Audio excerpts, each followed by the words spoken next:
My wife said, "Don't come to my office party, it'll be awkward with my ex there." I said, "Of course, I'll stay home."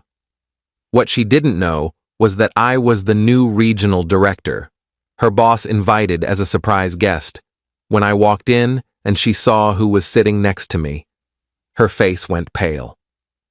I'm David, 35, and I've been married to Rachel for 7 years. We met in college, got married young, and I thought we had the kind of relationship people envied. I was wrong.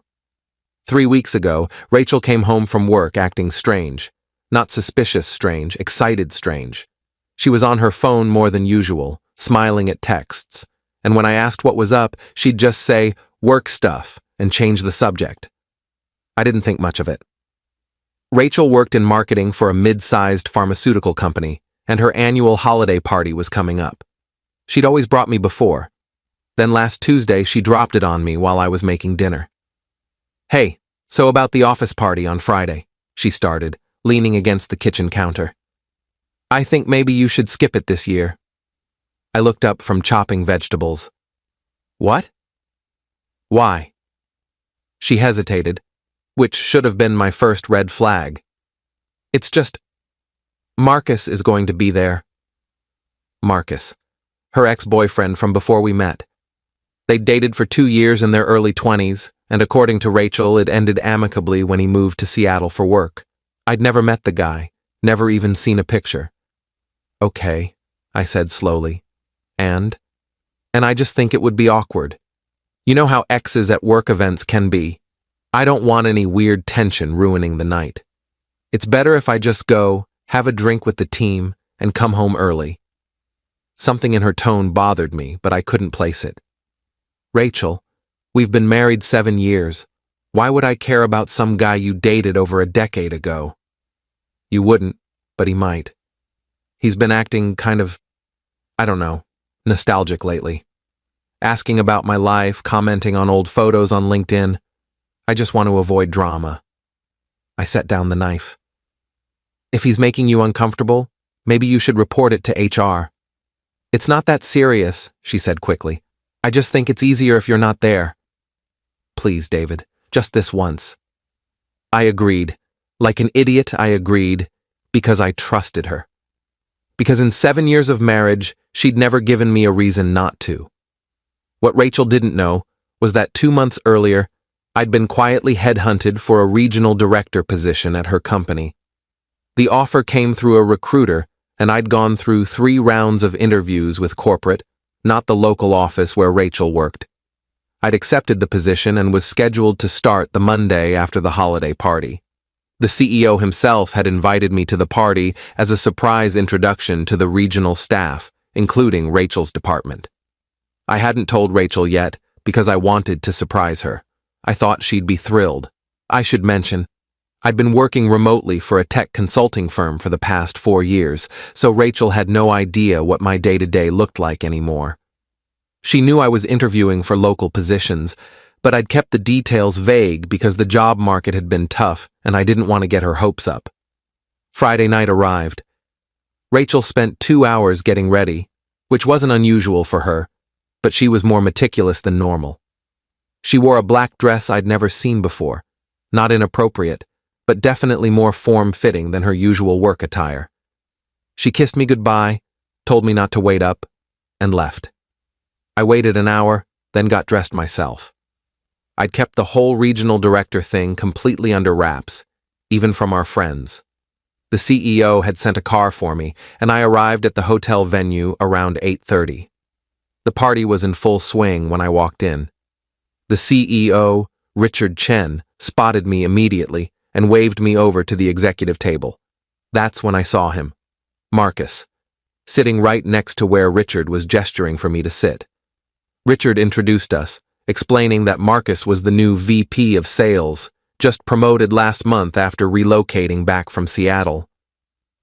Marcus shook my hand, completely unaware of who I was. Why would he be? Rachel and I had different last names. She'd kept her maiden name for professional reasons. "David's going to be our new regional director for operations," Richard announced to the table. "Starts Monday. Thought it would be good for him to meet everyone tonight. Marcus smiled. Great to have you, man. You're going to love the team here. Really solid people. I made small talk while scanning the room for Rachel. I spotted her near the bar with a group of coworkers, laughing at something someone said. She hadn't seen me yet. Then Marcus's phone buzzed. He glanced at it and smiled, before typing a response. Something about the way he did it made my stomach turn. Your wife here tonight? Richard asked Marcus casually. Divorced, actually, Marcus said. 2 years now, but I'm working on something promising. He glanced toward the bar and I followed his gaze, straight to Rachel. My blood went cold. Oh yeah, Richard said, oblivious to my reaction. Anyone I know? Marcus lowered his voice conspiratorially. Let's just say I'm rekindling an old flame. We dated years ago before she got married. Her husband's some tech guy who works from home, barely pays attention to her. She's been receptive. I don't remember the next few seconds clearly. I remember my hands gripping the edge of the table. I remember Richard saying my name. I remember standing up. And then I remember walking toward the bar with Marcus following behind me, still talking. Rachel saw me when I was about 10 feet away. Her face didn't just go pale. It went white, pure, bloodless white. Her drink slipped from her hand and shattered on the floor. David? Her voice was barely a whisper. Marcus stopped mid-sentence when he realized where I was heading. Wait, do you know Rachel? I said calmly. I don't think you've met Marcus. Oh wait, I'm sorry. You have. He was just telling me about the old flame he's been rekindling. I turned to Marcus. The married one, with the tech husband who works from home. I watched the realization hit Marcus like a truck. His eyes went wide, flicking between Rachel and me. No, he said. No, you're David? Regional Director David, I clarified. Your new boss's new boss, actually. Starting Monday. Rachel's co-workers had gone silent, forming an accidental circle around us. Someone had turned down the music. David, please, Rachel started, reaching for my arm. It's not what you think. Really? I pulled out my phone and opened it to our text thread. Because you told me to stay home so it wouldn't be awkward with your ex. But Marcus here just told me you've been receptive to his advances. Which one of you wants to fill in the blanks? Marcus held up his hands. Look, man, she told me the marriage was basically over. That you two were living separate lives and she was planning to leave. I looked at Rachel. Is that what you told him? Her silence was answer enough. We've been texting for 6 weeks, Marcus continued, apparently deciding honesty was his best play now. Since I got back to town. She said you didn't pay attention to her anymore, that you were always working, that she felt alone. 6 weeks, I repeated. So right around the time I told you I was interviewing for local positions because I wanted to be more present in our marriage. Rachel's eyes filled with tears. David, I'm sorry. I didn't mean for... We haven't actually done anything. It was just talking, just texting. I pulled up my phone again and called our cell phone carrier's customer service line. Put it on speaker right there. I need to add a line to my account for detailed text message records, I told the representative. All messages from my wife's number for the past 2 months. Rachel lunged for my phone. I stepped back. Sir, I can process that request, but it will take 3 to 5 business days, the representative said. That's fine. Please send them to the email on file. I hung up. Update 1. I didn't stay for the rest of the party. I told Richard I had a family emergency and would explain Monday. He looked concerned but nodded. As I left, I could hear Rachel calling after me, but I didn't turn around. I drove to our house, packed a bag, and went to my brother's place across town. He and his wife let me crash in their guest room without asking too many questions that night. Saturday morning, the text records came through. Apparently, I have a premium account, and they expedited it. I spent 3 hours reading through everything. It was worse than I thought. They hadn't slept together yet, but they'd planned to. Next weekend, in fact. Marcus had booked a hotel room. Rachel had told him she'd tell me she was at a work conference. The messages were explicit about what they wanted to do. There were also messages about me. Rachel complaining that I was boring, that I'd let myself go. I'd gained maybe 10 pounds, that I was more interested in video games than her. The video game thing stung because I'd taken up gaming on weekends specifically to give her space. She told me she needed alone time to decompress from work. There were also messages about finances. Rachel telling Marcus that I made good money but didn't like to spend it on experiences. Marcus promising to take her places, show her excitement. I'd been saving for a down payment on a bigger house. She knew this. We'd talked about starting a family next year. I forwarded the entire PDF to my email and my lawyer's email. Yes, I already had a lawyer. I'd called one Friday night. Sunday afternoon, Rachel showed up at my brother's house. My sister-in-law answered the door and told her I didn't want to see her. Rachel broke down crying on the porch, saying it was all a mistake, that she'd been confused, that she loved me. My brother went outside and told her to leave or he'd call the police. Monday morning, I showed up to my first day as regional director. HR had already heard about Friday night.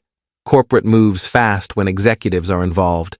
Marcus had been placed on administrative leave pending an investigation into workplace conduct. Apparently pursuing a co-worker's spouse violated some ethics clauses, especially when it involved a superior and subordinate, which we technically were now. Rachel had called in sick. Richard pulled me aside before the morning meeting. "I'm sorry about all this, David. If I'd known, you couldn't have," I said, "but I appreciate the support. For what it's worth, we're documenting everything. This isn't the kind of culture we tolerate." The department meeting was awkward. Everyone knew. Small office gossip moves at light speed. But people were professional, and we focused on Q4 goals and the transition plan. Update 2. By Tuesday, Rachel had blown up my phone with over 100 messages. I blocked her number and communicated only through my lawyer. She'd moved back to her parents' house. Her mother called me and actually apologized, said she'd raised her daughter better than this. Wednesday, Marcus was terminated. Not because of the affair exactly, but because during the investigation, they found he'd been falsifying expense reports and billing personal travel to corporate. The affair had just triggered the deep dive into his activities. He called me from a random number Wednesday night, drunk, blaming me for ruining his life. I recorded the call and sent it to my lawyer. Thursday, I filed for divorce. Pennsylvania has a no-fault option, but I filed fault-based on adultery just to make it clean. My lawyer said the text records were more than sufficient evidence. Friday, 1 week after the party, Rachel showed up at my new office. Security called me before letting her up. I told them to send her away. She waited in the parking lot for 3 hours until I left work, cornered me at my car. "David, please," she said. She looked terrible. Hair unwashed, dark circles under her eyes. I made a mistake. I was flattered by the attention. I felt invisible in our marriage, and Marcus made me feel seen. I was working toward a promotion so I could be home more, I said quietly. I was saving money so we could buy a house and start a family. I played video games on weekends because you told me you needed space. Every single thing you complained about to Marcus was something I was doing for us or because you asked me to. "I know," she sobbed. "I know that now. I was stupid. I got caught up in the fantasy of it. You told him our marriage was over. You planned to cheat on me in a hotel next weekend. You complained about my body, my hobbies, my spending habits, all while I was trying to build a future for us. I'll do anything," she said. "Therapy, counseling, whatever you want." "I want a divorce," I said, "and I want you to stop showing up places I am. Next time, I'm filing a restraining order." I got in my car and left her standing there. Update 3. It's been 3 weeks since the party now. The divorce is moving forward. Rachel's lawyer tried to argue for reconciliation mediation, but my lawyer shut it down with the text evidence. Rachel got moved to a different department at work. Corporate decided it was best for everyone. She's no longer under my regional oversight, which is good because I don't want to see her. Marcus moved back to Seattle. Apparently his ex-wife heard about why he got fired and revoked his visitation with their kids pending a custody review. Turns out he'd been cheating on her too, which she'd suspected but never proven until now. I ran into one of Rachel's co-workers at a coffee shop yesterday. She apologized for not saying anything sooner, but apparently Rachel and Marcus had been pretty obvious at work. Long lunches, closed-door conversations, lingering touches. Everyone had assumed I knew and didn't care. That hurts in a different way. The humiliation of being the clueless husband. My brother asked me last night if I felt guilty about Marcus losing his job. I don't. He lied on expense reports. He pursued a married woman while in a position of power. He would have slept with my wife if I hadn't walked into that party. Final update. It's been 2 months. The divorce was finalized last week. Rachel didn't contest it. She signed everything my lawyer put in front of her. I kept the house. Rachel took her car and half the savings. Her lawyer argued she was entitled to it despite the adultery, and I didn't have the energy to fight. I make good money now anyway. The regional director position has been intense, but rewarding. Rachel sent me a letter last week. Not through lawyers. An actual handwritten letter delivered to my office. I almost threw it away without reading it, but curiosity got the better of me. She apologized. Said she'd started therapy and realized she'd been chasing validation in all the wrong places. Said she'd built up resentment over small things instead of communicating with me. Said Marcus had love-bombed her with attention and promises, and she'd gotten swept up in feeling desired again. She ended it by saying she hoped I found someone who appreciated me the way I deserved. That she'd always regret what she threw away. I filed the letter away. Maybe someday it'll matter to me. Right now, it doesn't. I'm doing okay. Better than okay, actually. Work is good. I joined a gym. Not because of Rachel's comments, but because I wanted to. I've been dating a little. Nothing serious. Taking my time. The regional director title has been good for me. Turns out I'm good at leadership. Richard mentioned a VP track in a year or two if I keep performing. Sometimes I think about that moment at the party when Rachel's face went pale. The instant she realized she'd been caught, that her careful planning had imploded, that the husband she'd written off was about to become her boss's boss. I don't take pleasure in her pain, but I won't lie. There was justice in that moment. Not revenge, just truth. She'd built this elaborate lie, and it collapsed in the worst possible way. I'm not bitter. I'm just done. Edit 1. A lot of people have asked if I knew something was wrong before the party. Honestly, no. Rachel was a good liar. The only thing that seemed off was her being on her phone more, but she worked in marketing. She was always on her phone. Edit 2. To answer the question about whether the job offer was real, or if I took it just to catch her, it was completely real. The timing was pure coincidence. I'd been interviewing for 2 months before they made the offer. I had no idea about Marcus until that night. Edit 3. Marcus tried to add me on LinkedIn last week. I declined.